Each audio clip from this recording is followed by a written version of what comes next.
का हमारा लेक्चर जो है वो सपोर्ट वेक्टर मशीन के बारे में है। तो पहला सवाल ये है कि सपोर्ट वेक्टर मशीन क्या चीज है। थोड़ा सा कंटेंट के बारे में हम जो है पढ़ते हैं कि क्या इसमें हम ट्राई करेंगे, कौन कौन से कंटेंट हम कवर कर सकते हैं इसमें। इसमें लीनियर सपोर्ट वेक्टर मशीन है, learning linear support vector machine है, dual form for learning linear support vector machine है, linear support vector machine with soft margin, non-linear support vector machine, kernel trick, और इसके अलावा हम कुछ और डिस्कशन और कुछ और इंफॉर्मेशन इसके बारे में लेंगे। Support vector machine supervise machine learning model है जो कि क्लासिफिकेशन एल्गोरिदम है, जो कि यूजुअली टू क्लासिफिकेशन प्रॉब्लम के लिए यूज होता है। सपोर्ट वेक्टर्स क्या चीज है? सपोर्ट वेक्टर वो पॉइंट है जो कि के बाउंड्री पे पड़ा होता है। हम इसके बारे में थोड़ा आगे बताएंगे कि इसका क्या मतलब है। अगर आप दो क्लासेस को आपने क्लासिफाई करना है तो उसकी जो बाउंड्री होती है या हाइपर प्लेन हम उसको कहते हैं। लाइन को अगर हम एक्सटेंड कर ले किसी और डायमेंशन में तो उसको प्लेन कहते हैं।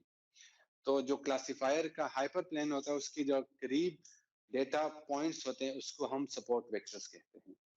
ठीक, ये एक्चुअली जो आपका क्लासिफायर लाइन जो होती है या प्लेन जो होता है इसको वो इन्फ्लुएंस करते हैं, क्योंकि उसकी पोजीशन इस जो लाइन के करीब डेटा पॉइंट्स होते हैं वो एक्चुअली अफेक्ट कर रहा होता है उसकी पोजीशन को, उसके डायरेक्शन को, अप डाउन राइट लेफ्ट। हमारा जो सपोर्ट वेक्टर मशीन का जो एम है उसका एम ये है कि हम जो है हाइपर प्लेन का उसको हम मैक्सिमाइज कर ले, ताकि जो दो क्लासेस हैं, फॉर एग्जांपल दो क्लासेस की बात हो रही है, उनकी मिक्सिंग के चांसेस हम मिनिमाइज कर सके। तो चांसेस मैक्सिमाइज का मतलब है कि उनके दरमियान जो डिस्टेंस है या जो मार्जिन है हम उसको मैक्सिमाइज कर दें। तो अगर हम कुछ सपोर्ट वेक्टर्स को जो कि डेटा पॉइंट्स होते हैं हाइपर प्लेन के, हम उसको कुछ डेटा पॉइंट्स को डिलीट कर दें तो वो क्या करता है, उसका इफेक्ट जो है वो हाइपर प्लेन पे होता है। क्योंकि अगर लाइन के करीब आपने डेटा पॉइंट्स डिलीट कर दिए तो इसका मतलब है कि जो आपका मार्जिन है वो इंक्रीज हो जाएगा क्योंकि आपने करीब डेटा पॉइंट्स डिलीट कर दिए। ये पॉइंट जो होते हैं एक्चुअली जो लाइन के करीब होते हैं, ये हमें सपोर्ट वेक्टर मशीन या जो क्लासिफायर हम डेवलप करना चाहते हैं उसकी हेल्प करता है। इसको हम थोड़ा सा देखते हैं ग्राफ के थ्रू कि ये क्या चीज है। फॉर एग्जांपल ये एक हमारे पास दो डेटा पॉइंट्स है, एक ब्लू है और एक रेड है। तो अगर इसको हमने क्लासिफाई करना हो तो जो हमें विजुअली फील हो रहा है, तो इसका मतलब है कि जो क्लासिफायर होगा वो अराउंड ये क्लासिफायर होगा। अगर आप इस तरह क्लासिफाई करेंगे तो ये दो क्लासेस को क्लासिफाई कर लेंगे। ठीक जी, कोई क्वेश्चन? दो डेटा सेट हो या एक डेटा सेट के दो फीचर? दोनों हो सकते हैं, बट एक डेटा सेट में दो मुख्तलिफ वैल्यूज पड़ी है। फॉर एग्जांपल मेल और फीमेल का समझ लें, एक डेटा सेट में मेल भी है फीमेल भी है। तो एक डेटा सेट की एक्चुअली बात हो रही है, दो डेटा सेट को मर्ज कर ले, एक सेट डेटा सेट बना ले, उसको आप समझ लें। ठीक, बट इसको ऐसे कंसिडर कर ले कि एक डेटा सेट। तो अगर विजुअली देखा जाए तो इसका जो क्लासिफायर है वो इस तरह बनता है। अगर आप एक लाइन ड्रॉ कर दें तो ये रेड और ब्लू को क्या करते हैं, क्लासिफाई कर लेता है। ठीक, हम एक लाइन ड्रॉ करते हैं, एक और लाइन जो स्लाइड में ड्रॉ है, एक लाइन ये भी हो सकती है इसकी क्लासिफिकेशन की। अब हम समझने की कोशिश करेंगे कि क्या ये जो बाउंड्री है ये गुड है या बैड है। असल में क्वेश्चन ये है। ठीक, इसका हमने आंसर ढूंढना है कि जो लाइन हमारे पास क्लासिफिकेशन हो रही है ये गुड क्लासिफायर है या बैड क्लासिफायर है। क्लासिफायर की बात नहीं हो रही बल्कि गुड और बैड की हो रही है। ठीक, इसी को सर हम vector machine, support vector machine, support vectors actually जो लाइन के करीब फॉर एग्जांपल ये पॉइंट्स हैं, ये जो लाइन के करीब पॉइंट्स है इसको सपोर्ट वेक्टर्स कहते हैं, ठीक। ये एक्चुअली अच्छा, ये हम आगे और डिटेल से थोड़ा सा पढ़ेंगे। एक क्लासिफायर ये है, वही डेटा सेट है, बट क्लासिफायर की ओरिएंटेशन आपने चेंज कर ली, थोड़ी सी लाइन आप एंगल चेंज कर दिया। अगेन हम क्या इसके बारे में कह सकते हैं कि आप गुड है या बैड है, उससे पहले वाला अच्छा था ये वाला, या ये वाला अच्छा है, ठीक। ये सारे इसके क्लासिफायर हो सकते हैं, क्योंकि ये सारे लाइन जो है वो ब्लू और रेड को डिवाइड कर लेते हैं। तो आप देखें इनफाइनाइट क्लासिफिकेशन इसकी बनती है। अब आपने ढूंढना है कि करेक्ट कौन सा है, बेस्ट कौन सा है, ठीक। तो अच्छा, फॉर एग्जांपल हम एक क्लासिफायर उठाते हैं और कहते हैं कि चलो इसको डिस्कस करते हैं। तो क्या ये क्लासिफायर जो है ये किस तरह क्लासिफाई करता है? ब्लू और रेड को क्लासिफाई करता है, बट इसमें एक चीज है कि क्या ये गुड है या बैड है। और अगर आप इसमें देखा जाए तो जो ब्लू पॉइंट्स है वो इस लाइन के करीब है और रेड लाइन इस लाइन के करीब है। तो लाइन जो आपके डेटा पॉइंट्स है या डेटा वेरिएबल है या डिफरेंट आपके पास पॉइंट्स है, वो एक्चुअली लाइन के करीब है। तो हम क्या क्या कह सकते हैं इसके बारे में कि ये अच्छा क्लासिफायर है या नहीं है? आपका क्या ओपिनियन है इस बारे में? तो ये क्या शो करता है, जो पॉइंट डॉट के और लाइन के दरमियान अगर डिस्टेंस कम है तो ये आपको क्या फील दे रहा है कि इसका क्या मतलब है? अच्छा, आपका ओपिनियन ये है कि अगर डॉट के करीब लाइन है तो ये बेस्ट क्लासिफायर है। अच्छा, क्यों, वजह? तो यहाँ पे जो भी सपोर्ट लाइन है हमारे पास अच्छा, जो लाइन के करीब होंगे उसको सपोर्ट वेक्टर्स कहेंगे। बेस्ट और गुड का वो नहीं बता रहा, बल्कि वो सपोर्ट वेक्टर बता रहा है। ये एक्चुअली डॉट या शक आपके जहन में डालता है कि हो सकता है ये ब्लू जो है ना, ये ब्लू असल में ना हो, ये रेड हो, ये मिस क्लासिफाई हुई है। ये तो कलर आपको विजुअली फील हो रहा है कि ब्लू और रेड है, तो आप आसानी से लाइन ड्रॉ कर लेते हैं कि ब्लू है या रेड है। अगर ये फॉर एग्जांपल कोई वैल्यू है, अगर वैल्यू होगी तो हो सकता है ये रेड होता और ये गलती से मिस क्लासिफाई हो गया, क्योंकि लाइन के बहुत करीब है। तो ये एक्चुअली डॉट क्रिएट कर रहा है, शक पैदा कर रहा है। ओके, हमारे पास लाइन के पास तो इधर डॉट ही ना हो या वेरिएबल ना हो, उसके बाद जो हमारे पास उसका नजदीक में जो उसको कंसीडर करेंगे, हम उसको सिर्फ वो कहेंगे कि तो आपका क्वेश्चन ये है कि लाइन के जो सर ये हमारे बिल्कुल लाइन के पास है ना, मेरे से ब्लैक वाला कि ब्लू वाला? सर दोनों में से कोई भी। अच्छा, चले तो एक्चुअली चले हम आप इसको ऐसे लेके, आपके पास एक क्लासिफायर है, हम जो आपकी डिस्कशन है उसको थोड़ा सा आगे बढ़ाते हैं तो आपको समझ आ जाएगी। इस क्लासिफायर ने एक लाइन ड्रॉ कर दिया है कि ये रेड है और ये ब्लू है, ठीक। अब आपके पास एक अननोन डेटा पॉइंट है जो कि ब्लैक है। अब देखिए ये ना रेड है और ये ना ब्लू है, आप इसके बारे में कंफ्यूज है कि क्या है ये। तो इस लाइन ने इसको ब्लू के कैटेगरी में डाल दिया। हो सकता है ये रेड हो, क्योंकि लाइन के बहुत करीब है, ठीक। तो इसके बारे में आप जो है श्योर नहीं है कि ये रेड में होगा या ब्लू में होगा। लेकिन जब बाउंड्री को आप देखते हैं तो ये आपको बता रहा है कि ब्लू हो सकता है, क्योंकि क्लासिफायर के उस साइड पे, बट स्टिल डाउट है उसमें। इंट्यूशन भी यही बता रही है कि हो सकता है ये ब्लू हो, ठीक। अब आपके पास दो बाउंड्रीज है, दोनों क्लासिफायर है, लेफ्ट और राइट पे। आपके ख्याल में इन दोनों में बेटर कौन सा है? जी, डेटा साइंस वाले ऑनलाइन डेटा साइंस वाले जो है वो क्वेश्चन कर सकते हैं। मशीन लर्निंग वाले, एडवांस मशीन लर्निंग वाले भी क्वेश्चन कर सकते हैं, बट उन डिस्कशन हो चुकी है हमारी आगे, तो मैं भी वो स्किप करना चाहे। Which boundary is more in between classes? How can you evaluate the in betweenness? Left वाला आपके ख्याल में बेटर है, क्यों? तो वो जो पॉइंट बन रहे हैं बिल्कुल लाइन के पास ही। ठीक, तो आपके मेजरमेंट का ओपिनियन देने का या मेजरमेंट का पॉइंट ये है कि जो लाइन के करीब है वो बेटर है, बट अगेन वो लाइन के करीब है तो वो डाउट क्रिएट कर रहा है, तो अगर कोई चीज डाउट क्रिएट करे तो वो कैसे बेटर है? नहीं, दोनों में इस तरह नहीं कर सकता कि इन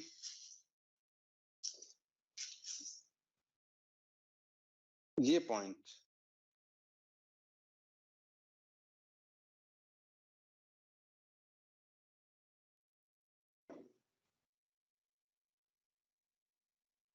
इन दोनों में डिस्टेंस किस में ज्यादा है? राइट में ज्यादा है डिस्टेंस, तो इसका मतलब है कि इसमें शक कम है इस पॉइंट के लिए। अगर डिस्टेंस पॉइंट और उसके दरमियान इस पॉइंट का झुकाव इस लाइन में ज्यादा ब्लू की तरफ है, इसमें इस ब्लू पॉइंट का जो टारगेटेड ब्लू पॉइंट है फॉर एग्जांपल इसका कम ब्लू की तरफ है, क्योंकि लाइन इसके करीब है, मिस क्लासिफिकेशन के चांस हो सकते हैं। ठीक, डाउट से मुराद ये है कि मिस क्लासिफिकेशन हुई हो। सर उस क्लासिफिकेशन को करने के लिए तो हमने लाइन एक्चुअली मिस क्लासिफिकेशन का कॉन्सेप्ट आपने पढ़ा होगा, तो हो सकता है कि ये मिस क्लासिफाई हो चुका हो, गलती से ये रेड वाला ब्लू में चला गया, या कोई इन बिटवीन कलर हो उसको के आप बारे में जो प्रेडिक्शन हुई है कि ये मतलब कौन से साइड में है, तो वो प्रेडिक्शन गलत थी। हाँ हो सकता है ऑनलाइन से ओपिनियन आया है कि जो ब्लू पॉइंट है इसके बारे में हो सकता है प्रेडिक्शन जो थी वो गलत हो, जो अच्छी जो है जिसको अच्छी अल्फाज में रिप्रेजेंट किया उन्होंने कि इसके बारे में जो प्रेडिक्शन है वो गलत हो सकती है क्योंकि ये लाइन के करीब है। ठीक, तो बेटर इन बिटवीन इस फॉर एग्जांपल मैंने पिछले इनको एक एग्जांपल दी थी कि अगर आपके पास एक बाउल में दो मुख्तलिफ किस्म के टॉफीज है या मार्बल है, डिफरेंट कलर है, अगर दो उनके दरमियान डिस्ट्रीब्यूशन इस तरह हुई कि उनके दरमियान डिस्टेंस काफी ज्यादा है, फॉर एग्जांपल 3 इंच का है या 4 इंच का फर्क है, तो इसका मतलब है कि उनके दरमियान जो मिक्सिंग के चांसेस 1 इंच के दरमियान की निस्बत कम है। अगर उनके डिस्टेंस के ज्यादा होगा तो मिक्सिंग के चांसेस कम होंगे, अगर डिस्टेंस दरमियान में कम है तो इसका मतलब है कि ज्यादा है, तो इसलिए जो आपका राइट वाला है वो आपको ज्यादा अच्छे रिजल्ट दे रहे। आपको अभी समझ आ गई इसकी? अच्छा, अब हम क्या करते हैं कि जब अब इसका मार्जिन बढ़ाते हैं लाइन का, जो प्रॉब्लम क्रिएट होती है वो अगर आप इस लाइन का मार्जिन बढ़ा लेते हैं, अगर फॉर एग्जांपल इस लाइन की बजाय इसको कहते हैं प्लेन, प्लेन का मतलब है कि लाइन को आप एक और डायमेंशन से अगर देखें, जी डायमेंशन उसमें आप ऐड कर ले तो आपको एक प्लेन दे रहा है, तो अगर आप इस लाइन को थोड़ा सा स्ट्रेच करें टूवर्ड्स विड्थ तो आपको एक प्लेन मिल जाता है। तो इसका जो प्लेन है, इसका जो विड्थ है प्लेन का वो कम है, और अगर राइट वाला देखें तो इसका मार्जिन या जो विड्थ ऑफ प्लेन है, हाइपर प्लेन है, ज्यादा है। तो ठीक, तो ये हमें कुछ शो कर रहा है कि ये अच्छा क्लासिफिकेशन हो सकता है क्योंकि इनके दरमियान मिक्सिंग की जो बाउंड्री है वो ज्यादा है। ठीक, अच्छा, तो एस का जो बेसिक आइडिया है कि आप लाइन को विड्थ इंक्रीज कर लें उस हद तक कि जो आपका आखिरी पॉइंट है, करीब पॉइंट है, उसको टच करें। ठीक, सही। तो अगर आप इस जो लेफ्ट वाला है अगर आप उसको स्ट्रेच करें तो उसकी विड्थ कम है बनिस्बत राइट वाले की, वो ज्यादा उसको अच्छी तरह क्लासिफाई कर रहा है।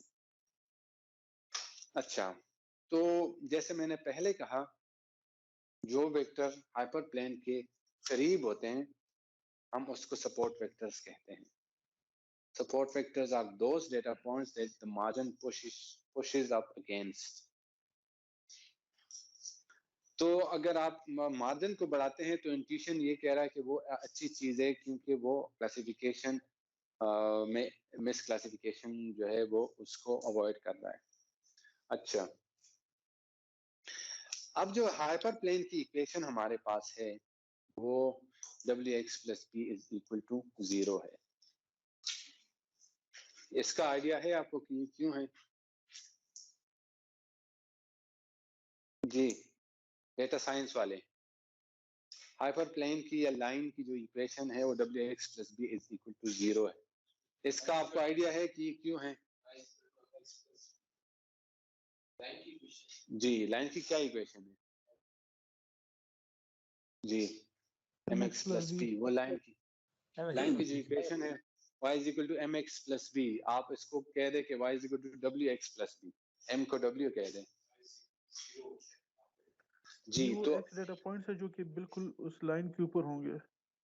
बिल्कुल एग्जैक्टली तो अगर y की वैल्यू 0 है तो इसका मतलब है कि सारे डेटा आपके उस x एक्सिस पे हैं। तो इसका मतलब है कि इस प्लेन पे जो वैल्यू होंगे वो उसकी जो इक्वेशन बनेगी उसमें y की वैल्यू 0 होगी, तो wx plus b is equal to 0 होगा। ठीक, अब जो पॉइंट्स इस प्लेन के ऊपर होंगे या y पॉजिटिव की तरफ जाएगा तो हम उसको कहते हैं wx plus b is equal to more than 0।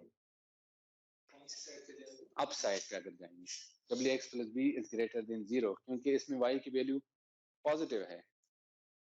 कोई कंफ्यूजन है इस बारे में? 0 से ज्यादा है। जब 0 पे होगी तो लाइन के ऊपर होगी, जब 0 से ज्यादा होगी तो वो लाइन के ऊपर होगी, पॉजिटिव वैल्यू होगी।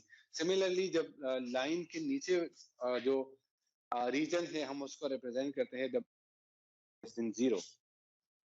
ठीक,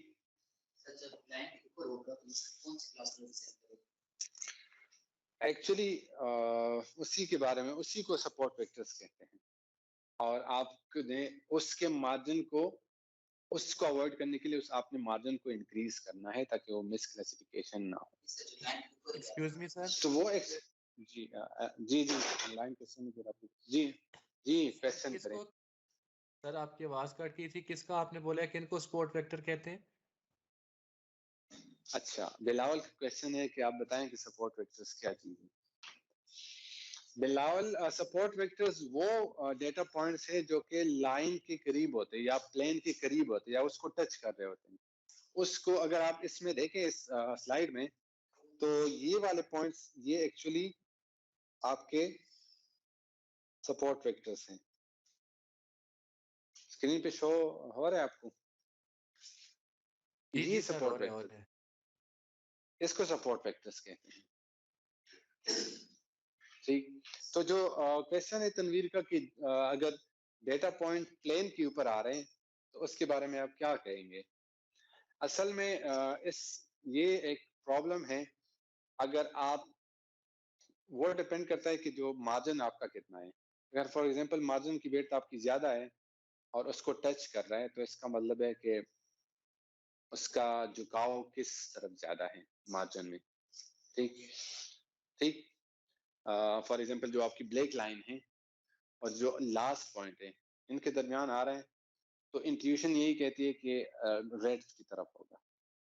अगर ब्लैक लाइन से ऊपर हो मैक्सिमम वेट से तो वो इंट्यूशन आपको बता रही है कि वो ब्लू की तरफ ज्यादा है।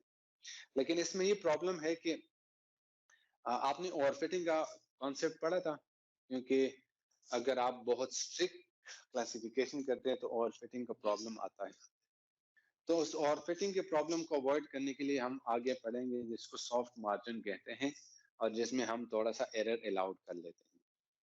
ठीक, इसको कहते हैं हार्ड मार्जिन। इसमें एरर के चांसेस हम बिल्कुल रिमूव कर लेते हैं, बल्कि एक्यूरेट क्लासिफिकेशन की हम ट्राई करते हैं कि एक्यूरेट जितना ज्यादा हो उतनी अच्छी क्लासिफिकेशन हो। तो जो स्ट्रेच हमने लाइन को स्ट्रेच किया कि प्लेन बनाया है, तो जो लेफ्ट साइड पे जो आपका नियरेस्ट पॉइंट होगा उस वक्त उस तक हम स्ट्रेच करेंगे। तो अगर लाइन पे आ नहीं सकता, क्योंकि आपने लाइन को इतना स्ट्रेच करना है कि जो आखिरी डेटा पॉइंट को आपका टच करे। तो वो लाइन पे अगर आप देखें तो रेड जो है वो टुवर्ड्स आपके राइट जो है वो टच कर रहा है और लेफ्ट पे जो ब्लू है वो टच कर रहा है। तो स्टिल ब्लू है, बट आपने जो मार्जिन बाउंड्री है उसको इतना स्ट्रेच किया कि वो आखिरी डेटा पॉइंट को पुश करें।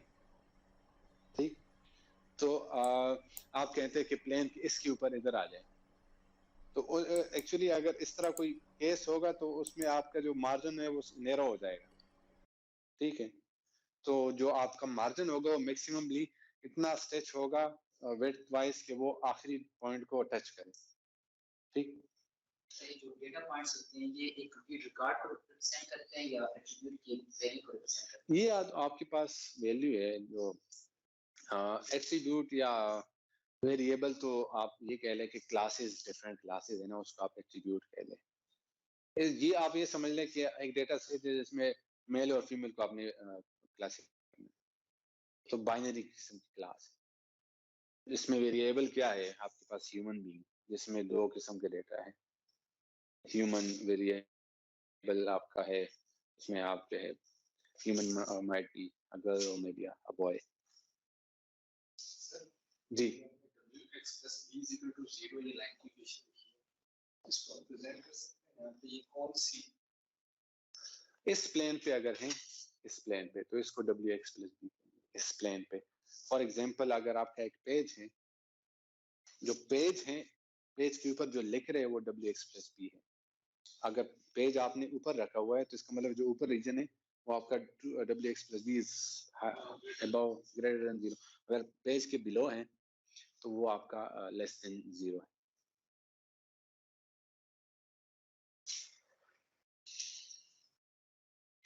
तो एक्चुअली जो एम्पेरिकली देखा जाए तो जो आपके इस सपोर्ट वेक्टर मशीन में है वो आपके सपोर्ट वेक्टर्स का ज्यादा रोल है। हम बाकी ट्रेनिंग पॉइंट्स को नहीं देख रहे हैं बल्कि सपोर्ट वेक्टर को दे रहे हैं, क्योंकि उसी के खातिर हमने अपने मार्जिन को इंक्रीज कर दिया है। तो हमारा जो एम है वो ये है कि इस मार्जिन को मैक्सिमाइज कर ले इतना कि ये आपके लास्ट डेटा पॉइंट को टच कर। एक्चुअली हमारा एम ये है।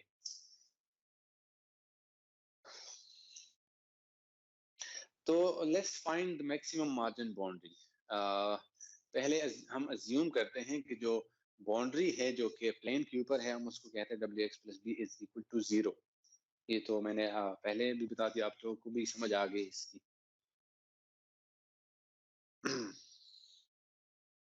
तो चले हम जो है वो क्या करते हैं, w और b को एडजस्ट करते हैं।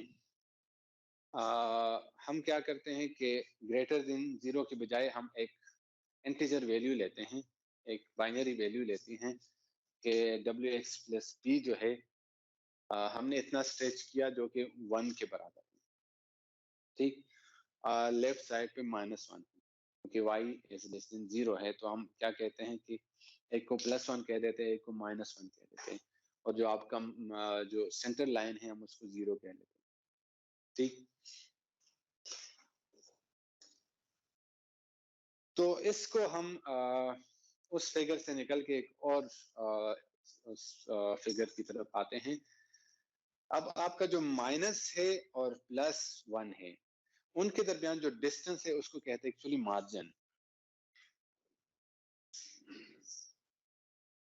उसको हम m से रिप्रेजेंट करते हैं, जो आपका डिस्टेंस है from wx plus b is equal to -1 to wx plus b is equal to 1। तो इनके दरमियान जो आपका डिस्टेंस है उसको हम कहते हैं मार्जिन।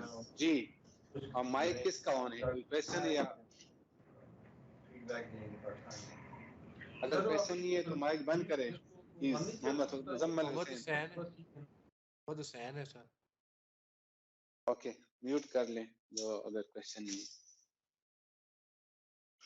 ठीक, तो मार्जिन हम किसको कहते हैं कि जो प्लस और माइनस के दरमियान जो डिस्टेंस है हम उसको मार्जिन कहते हैं, और हमारा एम ये है कि हमने इस मार्जिन को मैक्सिमाइज करना है। एक्चुअली ये भी कह सकते हैं कि जो डेटा पॉइंट जो पेन के दोनों साइड पे कनेक्ट कर रहे हैं, मिल रहे हैं साइड के साथ, उनकी डिस्टेंस को यस, आप इसको भी इस तरह के जो नियरेस्ट दो डेटा पॉइंट्स हैं उनके दरमियान जो डिस्टेंस है उसको मार्जिन कहते हैं। आप उसको ऐसे भी कहते हैं। हाँ, दो क्लासेस हैं, उनके जो नियरेस्ट डेटा पॉइंट्स हैं उनके दरमियान डिस्टेंस को मार्जिन कहते हैं। आप उसको ऐसे भी कह सकते हैं। ठीक, सर ये मार्जिन फाइंड आपने मैक्सिमाइज द मार्जिन अच्छा, अगर ये जितना आपके पास मैक्सिमम होगा या ज्यादा होगा, तो जैसे मैंने आपको एग्जांपल दी कि एक बाउल में दो मुख्तलिफ, मिक्सिंग होने के हाँ, चांसेस। तो ये जितना ज्यादा होगा तो मिक्सिंग के चांसेस कम होंगे, तो इसलिए हम इस मार्जिन को मैक्सिमाइज करेंगे।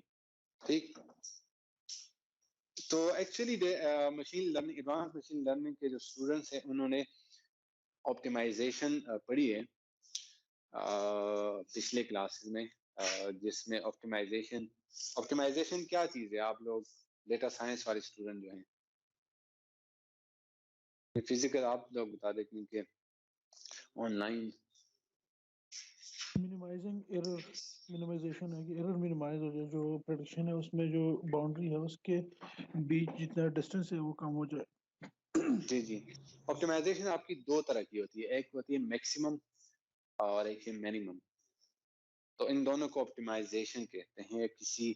किसी चीज को अपने प्रॉफिट को बढ़ाना है और नुकसान को कम करना है, तो yes, minimise the loss function and maximise the gain function. ठीक, या अपने अगर किसी इंडस्ट्री के पॉइंट ऑफ व्यू से देखना है, तो इंडस्ट्री ने क्या करना है, अपना मार्जिन या अपना रेवेन्यू बढ़ाना है और अपने कॉस्ट को मिनिमाइज करना है।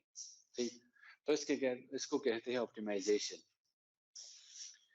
और इस मार्जिन में हम जो ऑप्टिमाइजेशन यूज करेंगे वो मैक्सिमाइजेशन यूज करेंगे।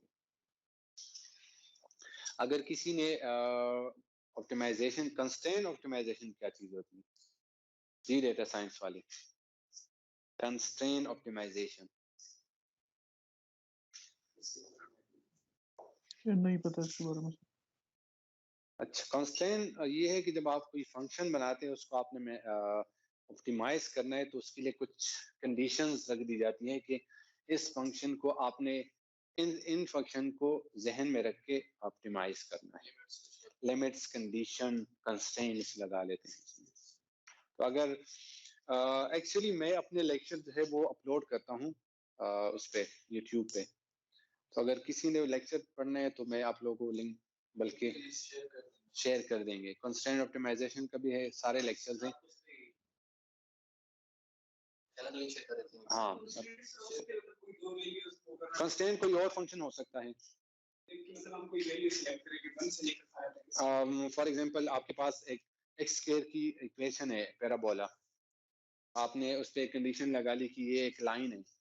आपने इस लाइन फॉर एग्जांपल ये एक्स स्क्वायर की इक्वेशन ग्राफ कैसे बनेगा, ऑलमोस्ट ऐसे बनता है। अब आपने कंडीशन लगा ली कि आपने ये एक लाइन है, ठीक, और या ये तो बहुत सिंपल है, ये इस लाइन के बिलो आपने देखना है, ये कंस्ट्रेंट आपने देख लिया। या अगर आपके पास क्या कहते हैं, लोकल मिनिमम और ग्लोबल मिनिमम का कॉन्सेप्ट आप लोगों को पता है, तो फॉर एग्जांपल आपके पास कोई ऐसा फंक्शन आ रहा है जिसमें इस तरह है, तो आप क्या करते हैं कि आप एक कंस्ट्रेंट लगा लेते हैं। ये लाइन फॉर एग्जांपल एक कंस्ट्रेंट है, इस लाइन के वो आपने ऑप्टिमल पॉइंट ढूंढना है, तो आपको एक अलग ऑप्टिमल पॉइंट दे रहा है। फॉर एग्जांपल ये लाइन आपको एक अलग ऑप्टिमल पॉइंट दे रहा है। ठीक, तो इस तरह की चीजों, इसको कहते हैं कंस्ट्रेंट ऑप्टिमाइजेशन। कंस्ट्रेंट लगा लेते, लिमिट लगा लेते आप उस पर।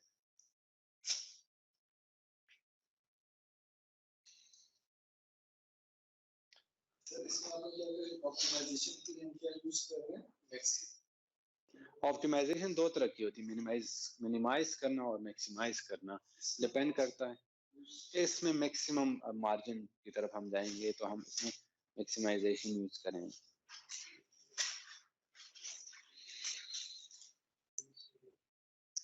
अच्छा, इसको हम आगे लेके चलते हैं।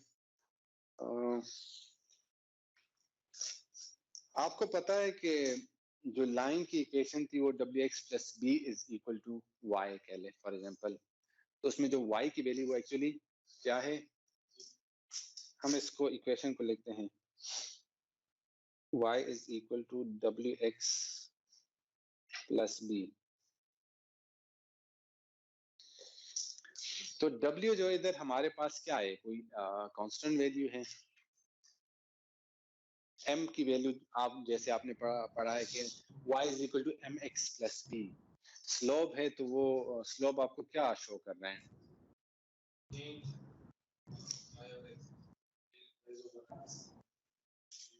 जी स्लोप आपको क्या वैल्यू दे, स्लोप आपको क्या कितनी वैल्यूज दे रहा होता है?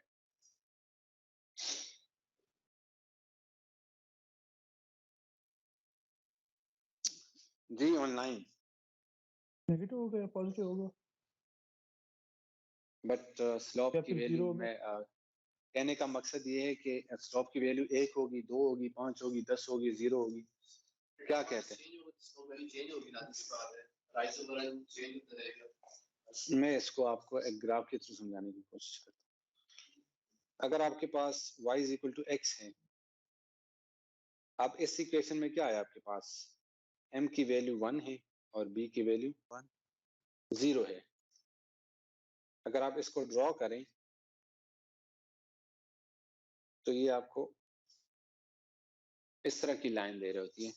अगर आप इसको x कह लें और इसको y कह लें तो y is equal to x का ग्राफ इस तरह बनता है, ठीक। तो इसमें जो स्लोप है वो क्या है? स्लोप की वैल्यू क्या है? 1 है, 1 है। जो चेंज आ रही है y में और x में और उनका आप रेशो निकालेंगे तो उसको स्लोप कहते हैं, तो वो 1 है एक्चुअली। अब उसको ऐसे कह रहे हैं। अच्छा मैं क्या करता हूँ, मैं इस इक्वेशन को m की वैल्यू बढ़ाता हूँ, ये आपका ये इक्वेशन है। अब मैं क्या करता हूँ, y is equal to 2x करता हूँ, तो ये क्या होगा? ऐसे उठ जाएगा। अब इसका स्लोप 2 है, ठीक। तो ये क्या कर रहे हैं, वो स्लोप एक्चुअली इंक्रीज हो रहा है। तो आप 3 करें तो स्लोप आपका अप होता जाएगा, 3 हो रहा है। अच्छा अगर आप डाउनवर्ड्स की जाए तो आपको क्या करते हैं, वो डिक्रीज हो रहा है, माइनस में जाएगा, ठीक। बट वो आपको एक कांस्टेंट वैल्यू दे रही है एक्चुअली, वो एक कांस्टेंट वैल्यू, फॉर एग्जांपल 1 2 3। तो और अगर आप इसको ऊपर की स्लोप तरफ की जाएंगे वैल्यू तो वो कोऑर्डिनेट वैल्यू, प्लेन के ऊपर भी डिफरेंट होगी ना। लेट्स से अगर फर्स्ट क्वार्टर है तो उसमें पॉजिटिव होगा, सेकंड होगा तो उसमें नेगेटिव होगा, इसी तरह कुछ है अगर हम जी अगर कार्टेशियन अगर कोऑर्डिनेट एक प्लेन की बात करें। अच्छा जी अगर आपके पास एक इक्वेशन है तो उसका स्लोप, उसकी स्लोप की वैल्यू तो एक होगी, वो चेंज तो। अगर आपके पास 2D में अगर आप एक फंक्शन देख रहे हैं 2D में, तो उसमें आपके पास जो स्लोप की वैल्यू हो वो कांस्टेंट होगी। बट अगर आप उसको मूव कर रहे हैं, फॉर एग्जांपल उसको एक वेक्टर बना लेते हैं उस स्लोप को, इस वेक्टर की वैल्यू वो वेक्टर की वैल्यू वो इंक्रीज हो रही है, फॉर एग्जांपल उसका वेरिएबल कर लें तो वो इंक्रीज हो रही है, फॉर 0 से लेकर आपके पास सर्टन एन, ठीक। तो हम ये कह सकते हैं कि हम उसको वेक्टर बना लें जी। तो जो मार्जिन है, अगर आप मार्जिन को देख, फॉर एग्जांपल अगर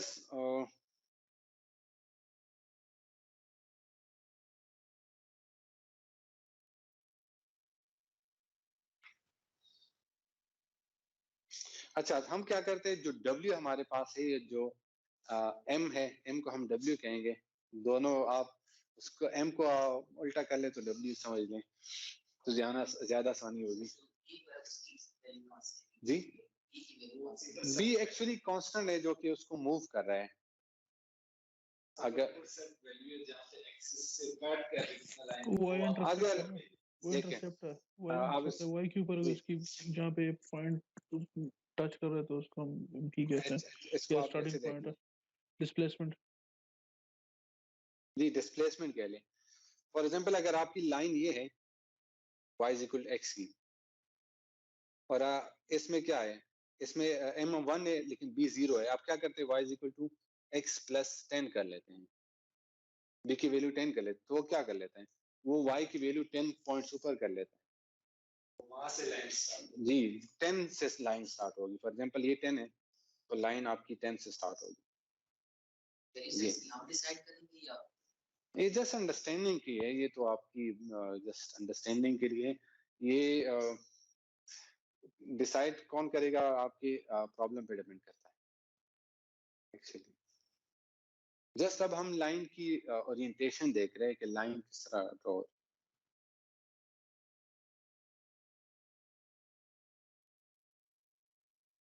अच्छा, तो हम कहते हैं कि जो W है वो एक लाइन है, एक वेक्टर है जो कि परपेंडिकुलर है लाइंस के। ये लाइन है, अगर W है तो वो इसके परपेंडिकुलर होगा। ठीक हो गया? क्यों? क्योंकि वो है परपेंडिकुलर।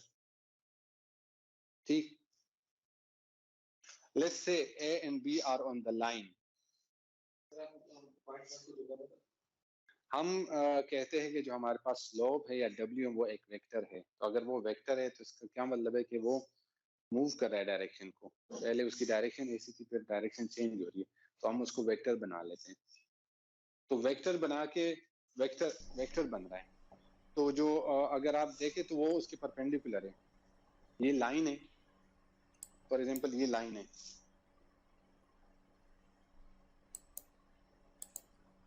पहले ये था फिर ये है, तो ये इस लाइन के परपेंडिकुलर एक वेक्टर बन रहा है। ठीक, तो हम कहते हैं कि W जो है वो एक वेक्टर है जो कि परपेंडिकुलर है लाइंस के। अब हम ये कहते हैं कि हमारे पास दो पॉइंट्स है जो कि लाइन के ऊपर है। ठीक, दो पॉइंट है वो लाइन के ऊपर है। फॉर एग्जांपल एक इस लाइन पे है और एक इस लाइन पे है। ठीक, तो अगर आप इसका डॉट प्रोडक्ट लें W वेक्टर का और इन दो जो पॉइंट है इनके वेक्टर का, तो आपको 0 वैल्यू दे रहा है। डॉट प्रोडक्ट आपने पढ़ा है FSC में, BS में भी पढ़ा होगा, उसका क्या फार्मूला है? Yes, AB cos theta. जब परपेंडिकुलर हो गया तो थीटा आपके पास 90 आ गया, तो इसका मतलब है कि डॉट प्रोडक्ट इसका 0 आ गया। ठीक, हम कहते हैं कि जो प्लस लाइन है हम इसको थोड़ा सा और let's say x plus is on the plus line and x minus is the corresponding point on the minus line. ठीक,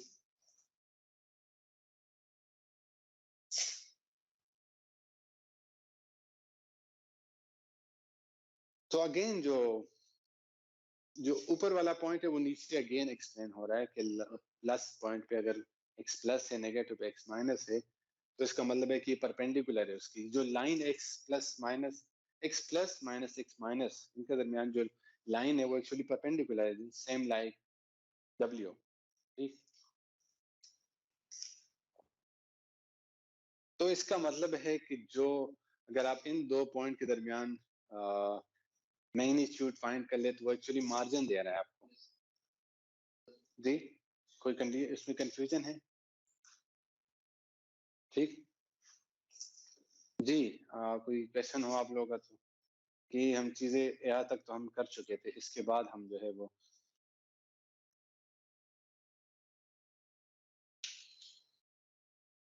अच्छा x प्लस जो है वो x minus plus lambda W के बराबर है। कैसे? जी, एनी अंडरस्टैंडिंग या एनी आइडिया कि क्यों?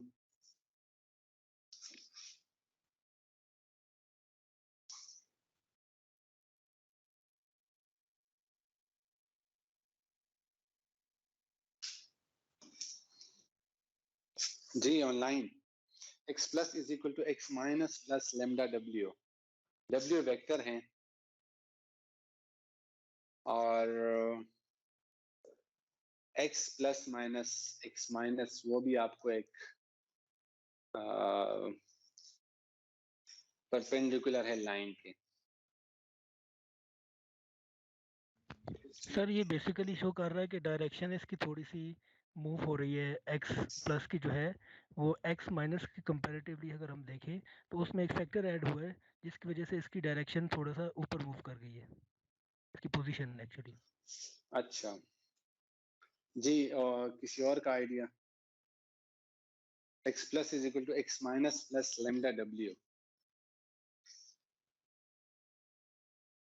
तो जो मैग्नीट्यूड लाइन बन रही है वो जो वेक्टर है वो आपस में पैरेलल है।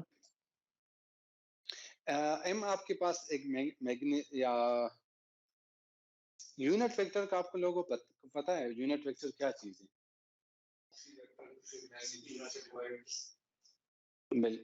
उसका फार्मूला क्या है? कोई लिख पाएगा मुझे? अगर हमारे पास x वेक्टर है तो वो क्या है? उसके इस तरह कुछ है, यूनिट वेक्टर इनटू मैग्नीट्यूड, इस तरह वेक्टर है। ठीक, तो यूनिट वेक्टर अगर आप निकालेंगे vector divide by x magnitude, तो ये आपको यूनिट वेक्टर दे रहा है। तो आपके पास जो लेमडा एम जो है वो एक्चुअली लेमडा इंटू डब्ल्यू है।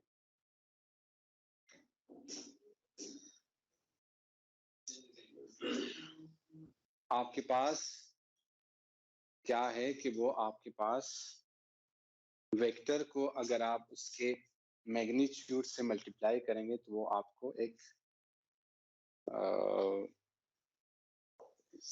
जो वेक्टर है यूनिट वेक्टर है उसको अगर आप मैग्नीट्यूड से डिवाइड मल्टीप्लाई करें तो आपको वेक्टर दे रहा है। ठीक, तो मार्जिन जो है वो आपको हाँ, तो वो एक्चुअली वो आपको मार्जिन की वैल्यू दे रहा है।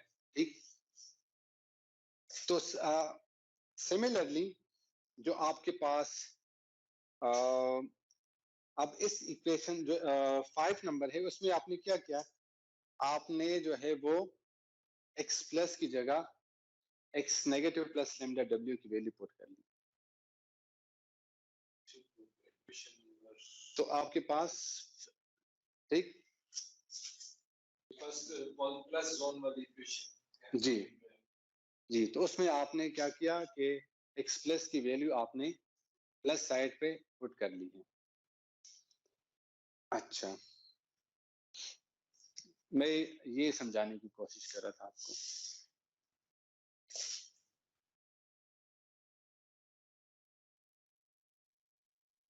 m is equal to lambda into magnitude. Lambda आपका एक्चुअली यूनिट वेक्टर है।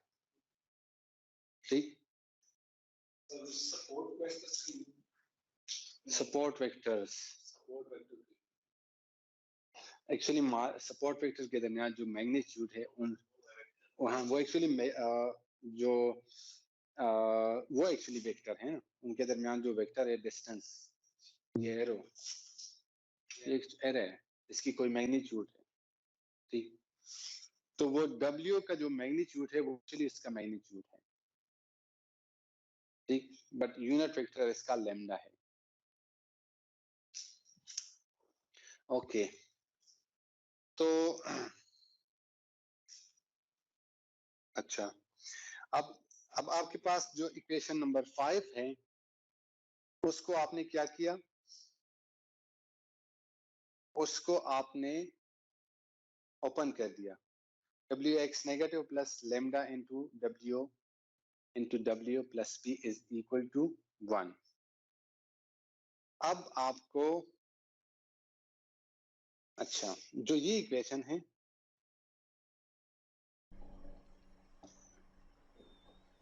wx with negative sign plus p, ये आपको क्या दे रहा है? -1 दे रहा है। समझ आ रही है आपको? -1 दे रहा है क्योंकि नेगेटिव माइनस जोन की इक्वेशन है तो वो आपको -1 दे रहा है। ठीक, तो ये मैं समझाने की कोशिश कर रहा था कि ये एक्चुअली आपको ये इक्वेशन आपको क्या दे रहा है, -1। आप उसकी वैल्यू पुट करेंगे तो आपके पास plus lambda into W square, इनको स्क्वायर कर ले for example w into W, हालांकि वेक्टर है तो वो वेक्टर स्क्वायर होगा। ठीक, तो वो इक्वल टू 1 है, तो आपके पास जो लेमडा की इक्वेशन आएगी वो 2 by vector square.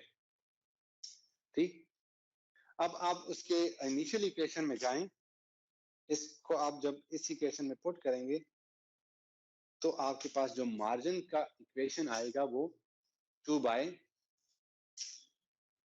W magnitude आ जाएगा। एक्चुअली ये इक्वेशन है, इसको हमने मैक्सिमाइज करना है, मार्जिन की जो हमारे पास इक्वेशन है, अब इसको हमने मैक्सिमाइज करना है। इस सारे कैलकुलेशन का जो हमारा एम था कि हम एक इक्वेशन डिराइव कर ले मार्जिन की, ताकि उसको हम ऑप्टिमाइज कर ले या मैक्सिमाइज कर ले। जी कोई क्वेश्चन है?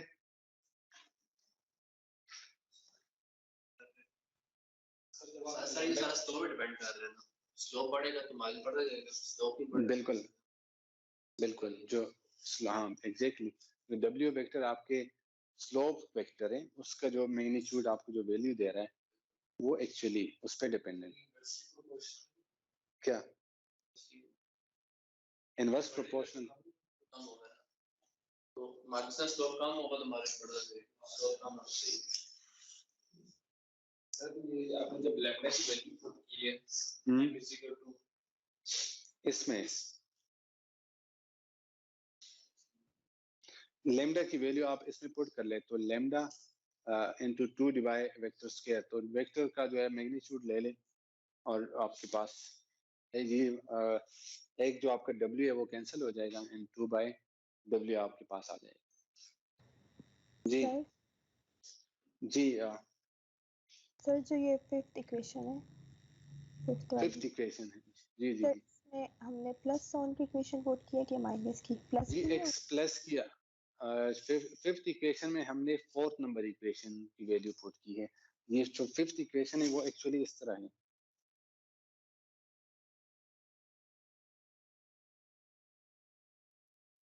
ये है actually fifth equation x plus, तो x प्लस की जो वैल्यू बन रही है वो आपने इसमें पुट कर ली है।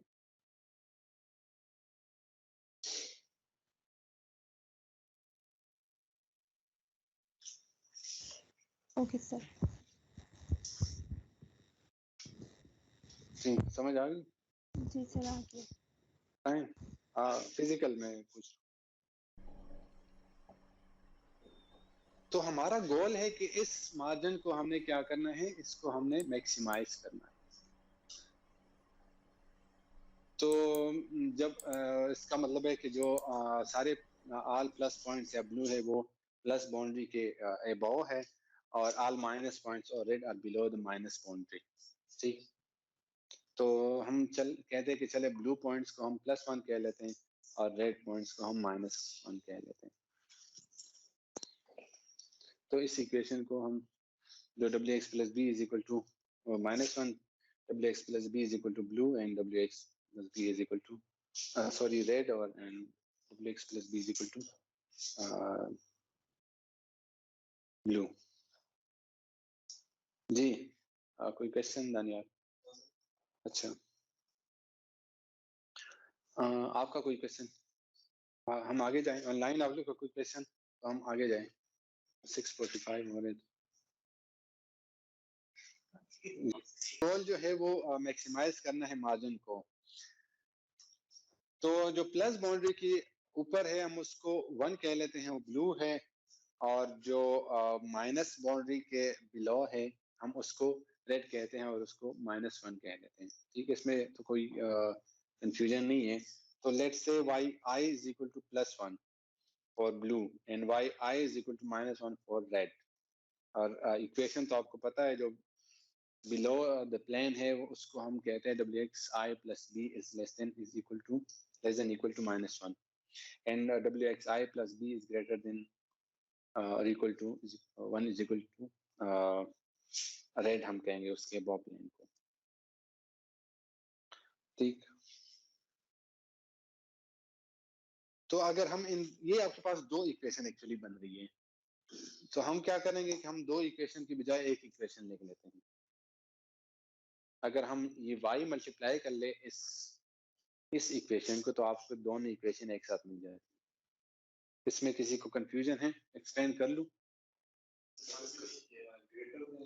अगर y is equal to i is equal to +1 है तो ये क्या करेगा, +1 मल्टीप्लाई हो जाएगा तो wxi plus b is greater than or equal to 1 आ जाएगा। ये इक्वेशन आपकी 1 आ गई। अगर yi is equal to -1 है तो ये क्या हो जाएगा, ये एक्चुअली इस तरह हो जाएगा। तो ये नेगेटिव साइन क्या कर लेगा, इसको रिवर्स कर दे। y की वैल्यू इसका अंदर नॉमिनेट नहीं की हुई कि प्लस और माइनस दोनों हो सकती है। मैं पिछले स्लाइड पे मैंने डिस्कस कर दिया, Y I for blue is +1 for red is -1। तो हमने दोनों इक्वेशन को कंबाइन कर लिया और एक इक्वेशन हमने बना दी, जो कि दोनों इक्वेशन एक्चुअली रिप्रेजेंट हो रहे हैं उससे।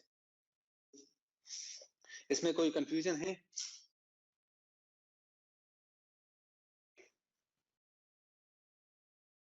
No sir. ओके अच्छा, अब हम हमारे पास अब इक्वेशन आ गई 2/W और साथ में एक कंस्ट्रेंट भी आ गया।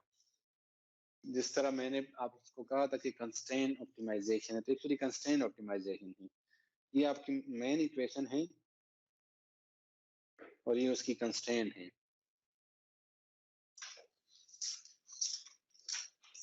बट प्रॉब्लम ये है कि ऑप्टिमाइजेशन में जो मिनिमाइजेशन का फंक्शन होता है वो ज्यादा इजीली सॉल्वेबल होता है और ज्यादा पसंद किया जाता है बनिस्बत मैक्सिमाइजेशन के। ठीक, अगर आप कहें, अगर आप फॉर एग्जांपल कोई मतलब हाँ, मैं इसको ऐसे समझूंगा कि प्रॉफिट जितना ज्यादा हो तो हर किसी को जो है वो अच्छा लगता है, लिमिट कोई नहीं होता। और बट नुकसान वो कहते हैं कि मिनिमम से मिनिमम हो, तो मिनिमम 0 हो सकता है। ठीक, हाँ, तो इसलिए ऑप्टिमाइजेशन जो है वो आप मिनिमाइजेशन का फंक्शन ज्यादा यूज होता है। तो जो हमारा मेन फंक्शन है उसको हमने क्या करना, मैक्सिमाइज करना था। अब हमने क्या करना है, हमने उसको उल्टा करना है, अपसाइड डाउन। तो अगर आपने इस फंक्शन को मैक्सिमाइज करना है 2/W, अगर आपने इसको मिनिमाइज करना है तो इसका मतलब है कि आप इसको उल्टा लगे। तो सेम दोनों की एक मीनिंग है। अपसाइड डाउन किया, अपसाइड डाउन के डबल W कैसे आ गया? मिनिमाइज से यहाँ नीचे आ गया फंक्शन में। अगर W को मैक्सिमाइज करें मिनिमाइज करेंगे तो आपका मेन इक्वेशन क्या होगा, मैक्सिमाइज होगा। इसमें W को माइनस करेंगे तो मेन इक्वेशन आपका मैक्सिमाइज होगा। वो एक्चुअली मैं उसकी तरफ आ रहा हूँ, कि जो 2W कैसे एक्चुअली वो काफी नहीं, वो एक्चुअली अच्छा क्वेश्चन ये है कि मिनिमाइजेशन जब हमने कन्वर्ट कर दिया तो W स्क्वायर क्यों हो गया। ये एक्चुअली ये कह ले कि जो मशीन लर्निंग एक्सपर्ट है उन्होंने प्रॉब्लम को सिंपल करने के लिए लीनियर इक्वेशन को खुद से एक स्क्वायर लगा ली। लीनियर रिग्रेशन जब हम सॉल्व करते उस पर हमने एक स्क्वायर लगाया था। ये एक्चुअली जो क्वाड्रेटिक इक्वेशन जब आप एक्चुअली मिनिमाइजेशन की बात करते हो ऑप्टिमाइजेशन की, तो जो क्वाड्रेटिक इक्वेशन होता है वो ज्यादा इजीली सॉल्व होता है। तो मैं कैलकुलेशन को सिंपल करने के लिए, या यूं कह ले कि आप जब मिनिमाइजेशन या मैक्सिमाइजेशन की बात होती है तो आप डेरिवेटिव ले रहे होते हैं। तो डेरिवेटिव स्क्वायर फंक्शन का बड़ा इजी होता है, आपके पास एक इक्वेशन आ जाती है जो कि लीनियर फॉर्म में होती है और उसको 0 के इक्वल कर लेते हैं। ठीक, तो एक्चुअली आप ये कह ले कि जो आपका लीनियर इक्वेशन था उसको आपने क्वाड्रेटिक इक्वेशन बना दिया। आप जहां भी इस लिटरेचर में पढ़ेंगे आपको यही बताया जाएगा कि एक्चुअली आपने लीनियर इक्वेशन को क्वाड्रेटिक प्रोग्रामिंग बना के, क्वाड्रेटिक इक्वेशन बना के, और रीजन उसमें यही दी जाती है कि क्योंकि आपने डेरिवेटिव लेना होता है और स्क्वायर का डेरिवेटिव बड़ा इजी होता है और उसको मिनिमाइज करके आप उसकी वैल्यू निकाल सकते हैं। तो ये आपको इसी तरह इसका कॉन्सेप्ट लेना है। यहाँ पे राइज हो सकता है कि अगर हम ये सात वेरिएबल मल्टीप्लाई कर रहे हैं तो पूरा डिवाइड प्रोसेस में चेंज हो सकता है, अलग पूरा चीज अफेक्ट कर सकता है। देखें इनमें आपने फॉर एग्जांपल आपके पास ये इक्वेशन, चले इसको हम अगर मिनिमाइज के फॉर्म में लिखें तो ये चले, ये इस तरह हो गया, ठीक। तो ये काइंड ऑफ लीनियर कह लें, इनवर्स लीनियर कह लें, ठीक। तो जब आप डेरिवेटिव लेंगे तो आपके पास फॉर एग्जांपल इसका अगर आप डेरिवेटिव लेंगे तो क्या आएगा, W ही आएगा। तो एक्चुअली अगेन वो लीनियर में कन्वर्ट हो गया। तो इक्वेशन तो आपके पास दोनों लीनियर है, इफेक्ट उसका वही है। आप समझ आ गई आपको? इफेक्ट डेरिवेटिव की वजह से क्वाड्रेटिक इक्वेशन की जब आप डेरिवेटिव लेते हैं इफेक्ट उसका सेम है, 1/2 इस अगेन सेम है इसका, इसलिए फर्क नहीं पड़ता।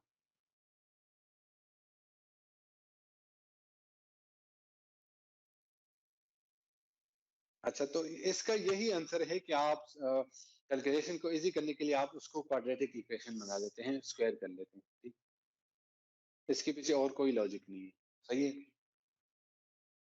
अब हमारे पास एक एग्जांपल है, हमने ये बाउंड्री डिराइव कर लिया। अब हमारे पास एक एग्जांपल है, हम उसको सॉल्व करने की कोशिश करते हैं। तो हमारे पास ये डेटा पॉइंट्स है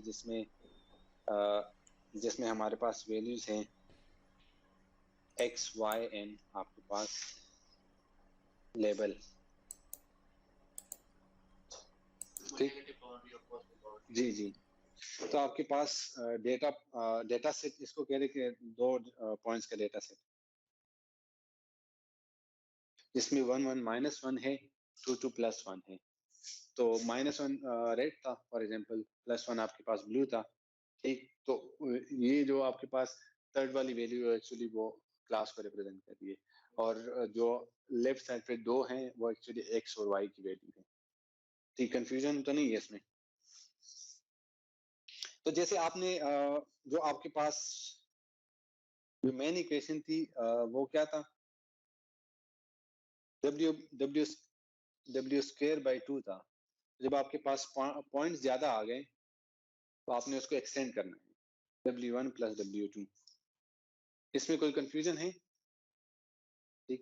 तो अब और आपके पास जो कंस्ट्रेंट है वो वही है जो हमारे मेन इक्वेशन में थी, y into w1 into x1 plus y w2 x2 और प्लस b।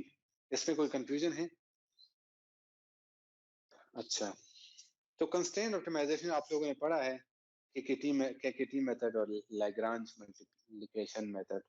तो सेम उसके करने का मकसद यही था कि एसवीएम में आपको कॉन्सेप्ट समझ आ जाए।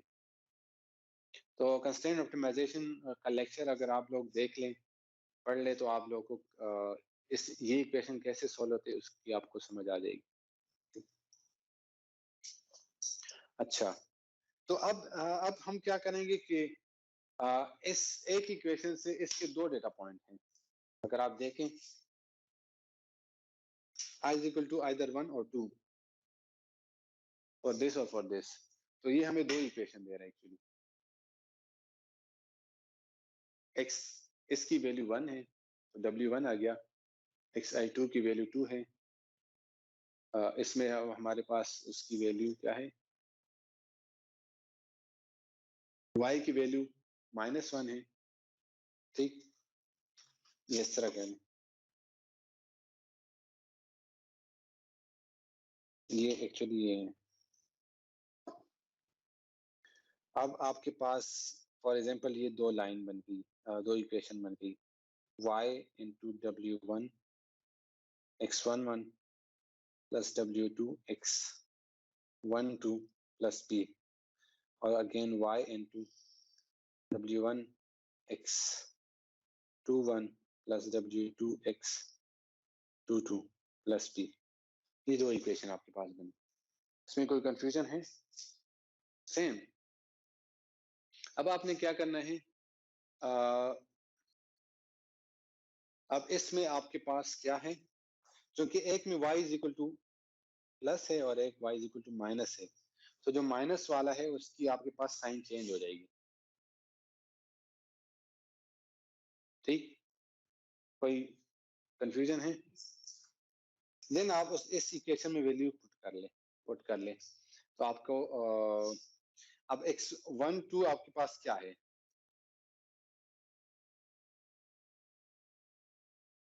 x1 की वैल्यू 1 है आपके पास, ठीक।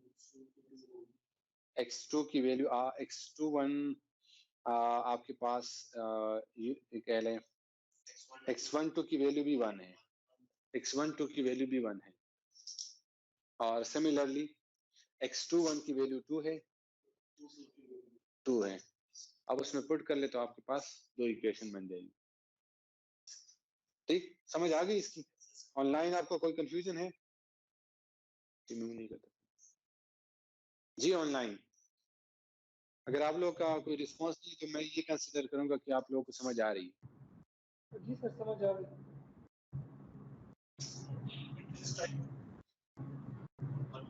जी जी यस यस बिल्कुल। अच्छा, तो अब हमारे पास एक मेन इक्वेशन है और एक जो है आपके पास दो कंस्ट्रेंट इक्वेशन बन गई। तो जो इनइक्वालिटी कंस्ट्रेंट जब आपके पास होता है तो उसमें आप केकेटी मेथड यूज करते हैं। डेटा एडवांस मशीन लर्निंग वालों ने केकेटी मेथड पढ़ा है। केकेटी मेथड में क्या करते हैं, आपके जो आपका मेन इक्वेशन होता है, ये आपका मेन इक्वेशन है, जा सकते हैं।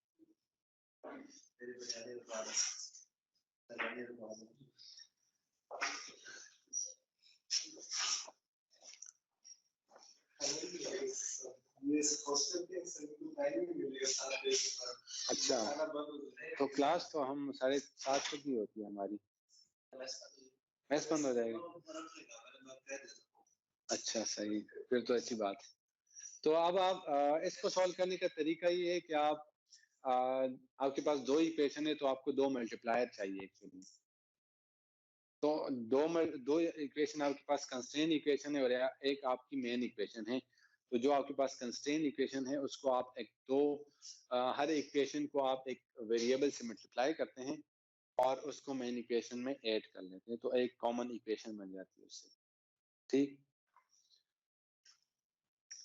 अब आपने क्या करना है कि इसको पार्शियल डेरिवेटिव के थ्रू सॉल्व करना है।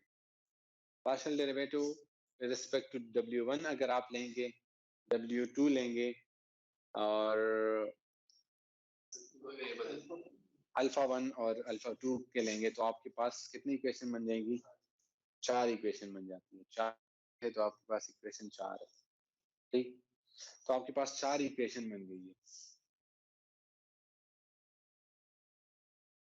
इसको कहते हैं केकेटी मेथड। केकेटी मेथड में ये है कि जो अल्फा की वैल्यू है उसको आप आइदर 0 कंसीडर करेंगे या आप पॉजिटिव कंसीडर करेंगे और नॉट इक्वल टू 0 करेंगे, क्योंकि आपका मेन इक्वेशन है, या तो ये आपका मेन इक्वेशन है, ये मेन इक्वेशन है। जब आपने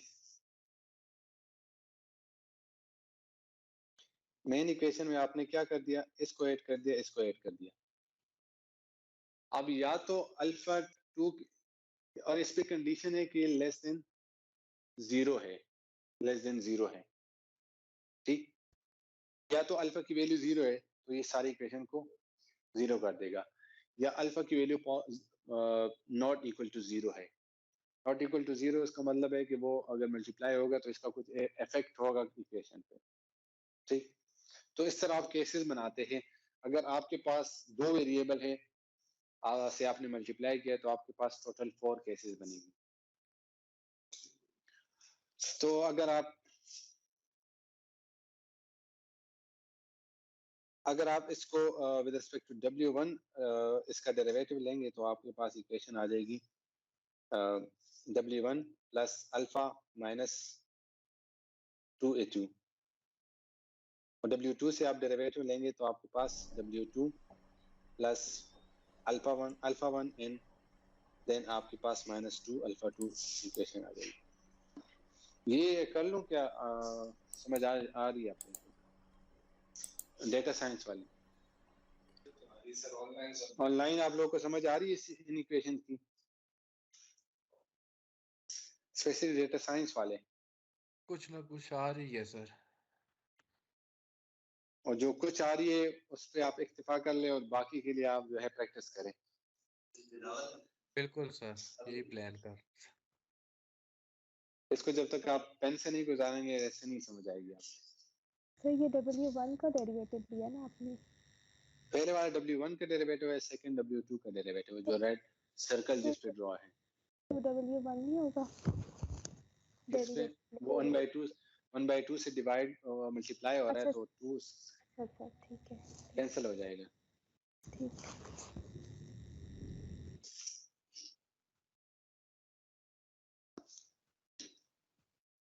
अच्छा, इसको जल्दी से खत्म करते हैं, फिर देन हमारे पास ये एग्जांपल दरमियान में नहीं छोड़ सकते। अच्छा अब आपके पास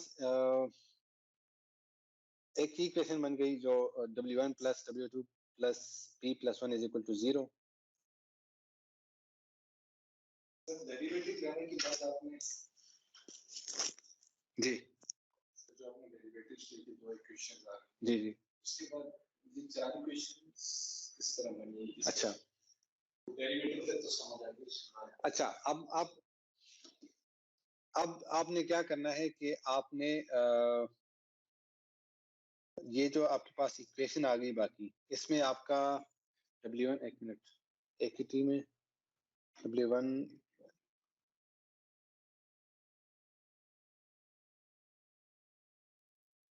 तो ये इस इक्वेशन को 0 की कंसीडर कर दिया, इस इक्वेशन को 0 की कंसीडर कर दिया, और आपके पास जो मेन इक्वेशन है वो ये है।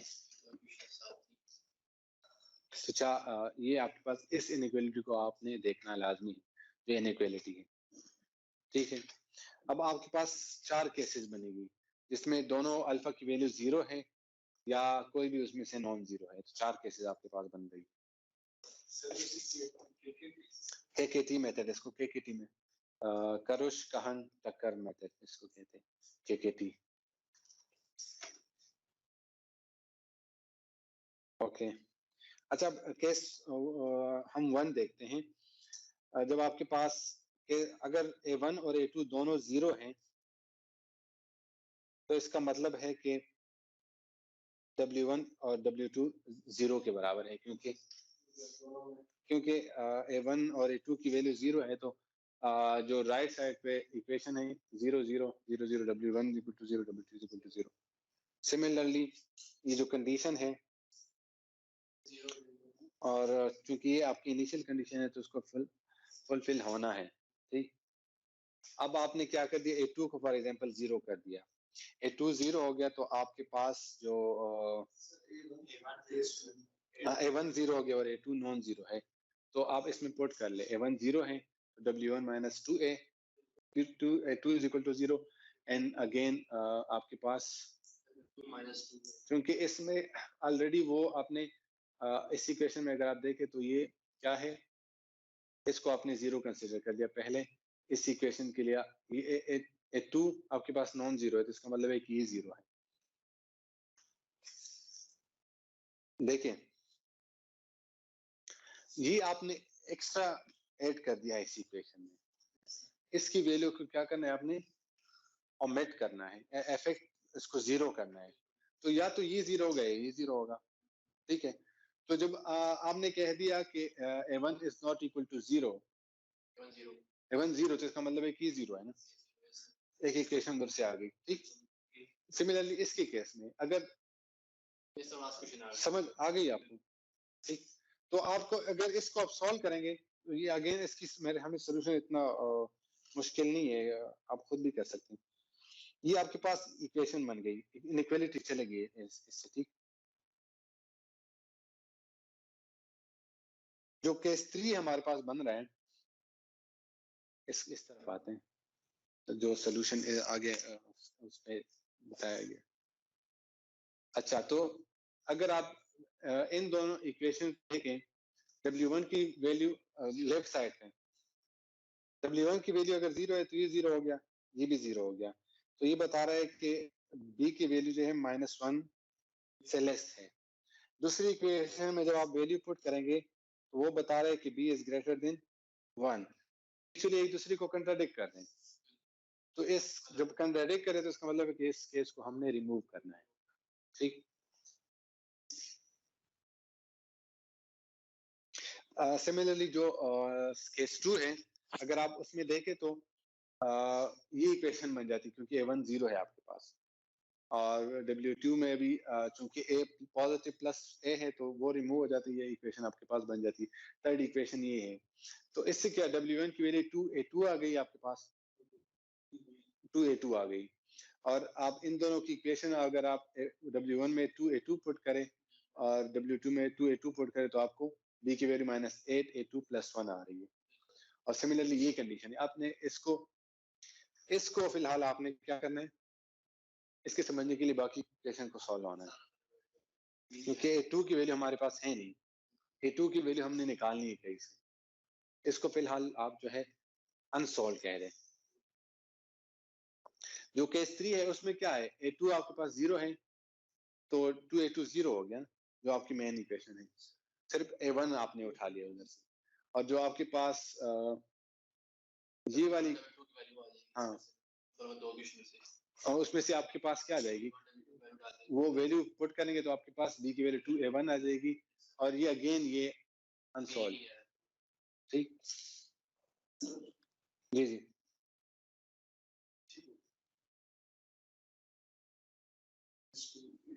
a1 की वैल्यू अगेन सॉल्व नहीं है हमारे पास, बट W1 की वैल्यू हमारे पास अगर आप देखें तो W1 2a2 की भी बराबर है और W1 -a1 की भी बराबर है, तो इसका मतलब है कि इन दोनों का कोई रिलेशन है आपस में। थर्ड केस में अगर आप देखें तो आपके पास एक इक्वेशन ये आ गई, क्योंकि इसमें दोनों नॉन जीरो है, आपने 2a2 वाला केस भी उठाना है और a1 वाला केस भी उठाना है। सिमिलरली ये इक्वेशन भी है, और जो बाकी दो इक्वेशन है क्योंकि वो इस इक्वेशन को आपने जीरो कंसिडर करना है।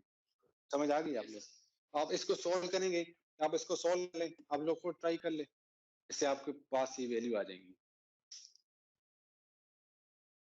आपने क्या इधर आपने बताया है कि इसको सॉल्व कर लें, W1 की जो वैल्यू आई है वो उसमें पुट कर, -a1 तो वो कैंसिल हो जाएगा। W1 और W2 दोनों वैल्यूज पुट कर सकते हैं सर, -α1। ये -α1 पुट कर ले तो एक्चुअली ये इस तरह करें कि इसको ऐसे सॉल्व करें। आप इन दोनों इक्वेशन को केस से मिला नहीं सकते हैं, क्यों अलग केस है, ये अलग केस है, नहीं, आपने उस केस को नहीं कंसिडर करना जो कि कन्वर्डिक्ट कर रहे हैं खुद को, लेकिन अगर एक से ज्यादा केसेस भी हो सकती है, तो हो सकता है एक वैल्यू आपको एक से मिल जाए और दूसरी वैल्यू दूसरे केस से मिल जाए, तो अगर वो कंट्राडिक्ट नहीं करेंगे एक दूसरे को तो वो केस आपने कंसिडर करना है।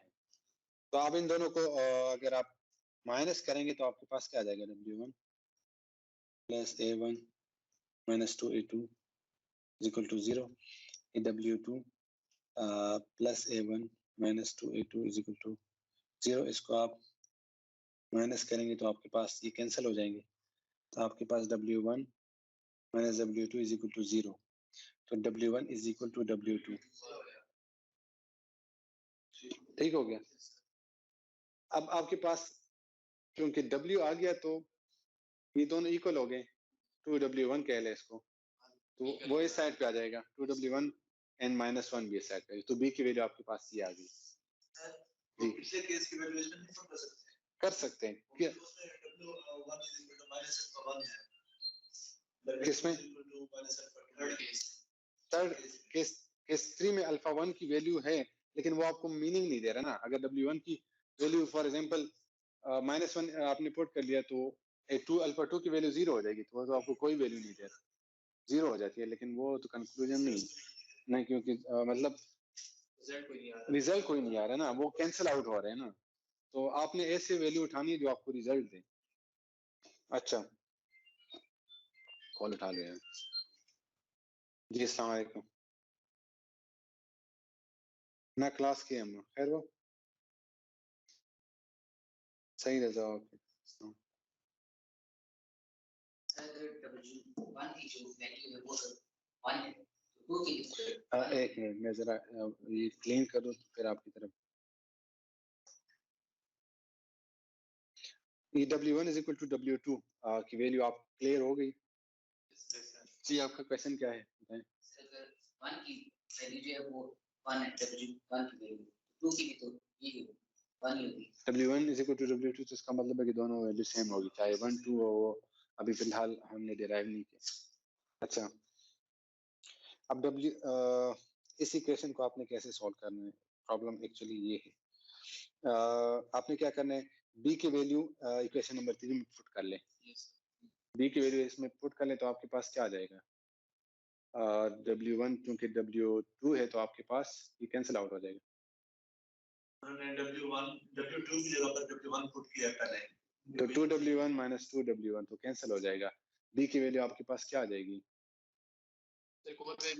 माइनस होना जाएगी और सर ये सॉल्व हो गया ना सॉल्व हो रहा है b की वैल्यू उधर से b की वैल्यू आ जाएगी तो वो इसमें पुट कर ले तो आपको W1 की वैल्यू आ जाएगी तो W1 की भी 1 है और W2 की भी 2 है अब आपने क्या करना है A1 और A2 की वैल्यू पुट करनी है तो आप W1 की वैल्यू आप अगर W1 की वैल्यू इसमें पुट करेंगे तो आपके पास और W2 की वैल्यू पुट करेंगे तो आपके पास दो इक्वेशन आ जाएंगी वो आपके पास आ जाएगी और 1 1 पुट करें और इनको सब्ट्रैक्ट कर लें तो ये प्लस हो जाएगा माइनस हो तो कैंसिल हो जाएगी एक्चुअली आप सही वैल्यू उठा के हम थर्ड केस निकाल सकते हैं थर्ड केस को फिर आपने थर्ड केस को कंसीडर करना है तो करें और सारी आ जाएगी या सेट केस इस b की वैल्यू आ गई अब आपने क्या करना है इसमें आप देखिए W1 की इसमें आपके पास 1 है एक्चुअली तो इसका मतलब ये है कि 1 डिवाइड बाय 2 अल्फा 2 की वैल्यू आपके पास 0.5 आ गई तो उससे ग्रेटर या इक्वल होगी हाँ सिमिलरली आपने अल्फा 1 चूंकि माइनस A1 के बराबर है तो उसका मतलब है कि उसकी वैल्यू -1 है इक्वेशन आपके पास है ऑलरेडी तो आपके पास वैल्यू आ गई तो एंड में आपने क्या करना है ये इक्वेशन एंड में आपके पास आ गई वेट सा है आपके पास ये आ गए W1 = 1 W2 = 1 and B = -3 और अल्फा वैसे भी वो आपने क्या करना है उसकी वैल्यू आपने वो वैल्यू भी आपके पास जो मार्जिन वो जो मैक्स पॉइंट है वो आपके पास आ गया ठीक तो A2 की वैल्यू आपके पास 0.5 है और अल्फा 1 की वैल्यू वो आपके पास माइनस वैल्यू की वजह से वो इसका साइन चेंज हो गया ठीक हो गया तो ये आपका जो फाइनल सोल्यूशन है वो एक्चुअली इस प्रॉब्लम का जो फाइनल सोल्यूशन है वो केस नंबर पास लास्ट केस है सोल्यूशन उसका फाइनल हो गया तो ये जो मार्जिन जो आपके पास जो डेटा सेट था उसका आपने मार्जिन डिराइव कर दिया इसका मालूम हुआ कि स्पोर्ट वेक्टर्स बस है सिर्फ ये पॉइंट्स है स्पोर्ट वेक्टर में तो आप इसको अपलोड करें तो आपको अंदाजा होगा ना इसका आप देखें इससे मालूम हुआ कि पॉइंट स्पोर्ट वेक्टर्स है हाँ ये एक्चुअली सपोर्ट देखिए अगर आप इसको प्लॉट करें ये 1 है और ये 2 है ये 1 है और ये 2 है तो अगर आप देखें 1 1 ये एक पॉइंट ये है और 1 2 2 एक पॉइंट ये है तो और ये एक्चुअली सपोर्ट वेक्टर है आपके जो टच कर रहे हैं तो इसके नेगेटिव साइड पे ये पॉइंट हो गई ये हो तो ये सपोर्ट वेक्टर है आपके इसको आपने देखना जी कोई क्वेश्चन तो फिर हम कंक्लूड करते हैं अटेंडेंस की तरफ जाते हैं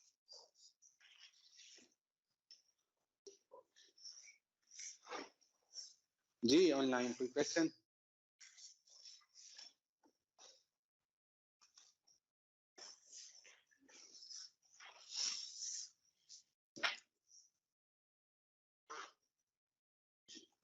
क्वेश्चन नहीं है बिलावल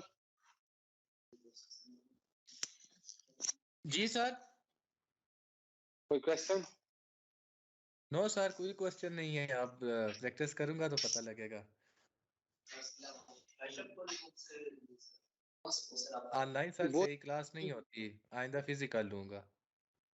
फिजिकल ज्यादा बेहतर होती है, ऑनलाइन आपको समझ नहीं आती है, तो मैंने आप लोगों को वो पहले सर कहा। असल में 2-3 बस इशू थे, फैमिली में घर में कामों में मसरूफ था, इस वजह से नहीं आ रहा। इंशाल्लाह आइंदा चले फिजिकल ही लूंगा। चले बेहतर। एक्चुअली ये आप लोग गूगल पे देंगे तो ये एग्जांपल आपको मिल जाएंगे। जरूरी नहीं है कि मैं सिर्फ बुक को फॉलो करूं, मैं आर्टिकल जो लिखे होते हैं उनको भी। एक्चुअली मशीन लर्निंग कोई स्टोरी तो है नहीं कि आपने एक बुक से लेनी है, एक बुक से लेनी है आप। हाँ, वहाँ उससे एग्जांपल को ट्राई कर ले, मेथड तो वही है। हाँ। तो ये आपको वैसे भी एग्जाम में जो है आपको हमेशा कॉन्सेप्चुअल चीजें मिल रही होती है, कॉन्सेप्ट को देखते आप, रटे रटाना तो है नहीं, आपने कॉन्सेप्ट लेना है।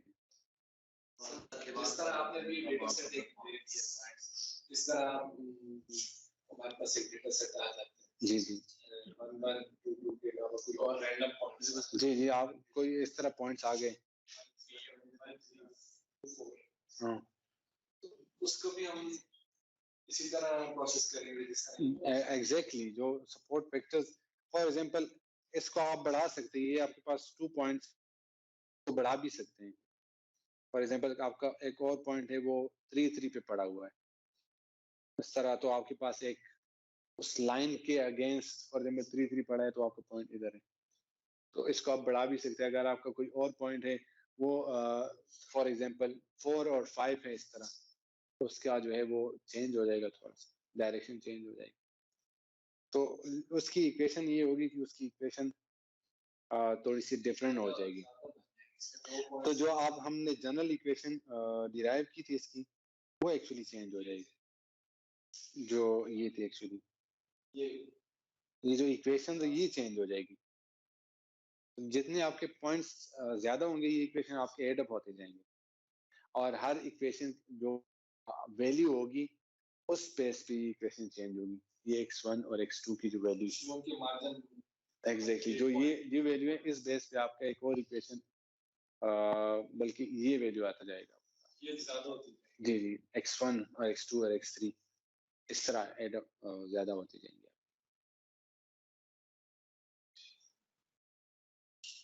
इनका सॉल्यूशन निकलेगा जिस तरह यहाँ पे सॉल्यूशन निकला है केस का, तो आप उसको सपोर्ट वेक्टर्स अगर सॉल्यूशन ना कोई भी तो उसको आप कंसीडर ही नहीं करेंगे क्योंकि वो कंट्राडिक्ट कर रहा है किसी वो पॉइंट्स जो है वो ये एक्चुअली KKT मेथड है, जिसका तरीका ये है कि जो चीजें कंट्राडिक्ट करेगी वो असल में वो फॉल्स होगी, तो आपने उसको नहीं कंसीडर करना। तो जो कंट्राडिक्ट नहीं करेंगे आपकी कंडीशंस को, तो सिर्फ आपने उसको कंसीडर करना है। आगे की जगह स्लाइड्स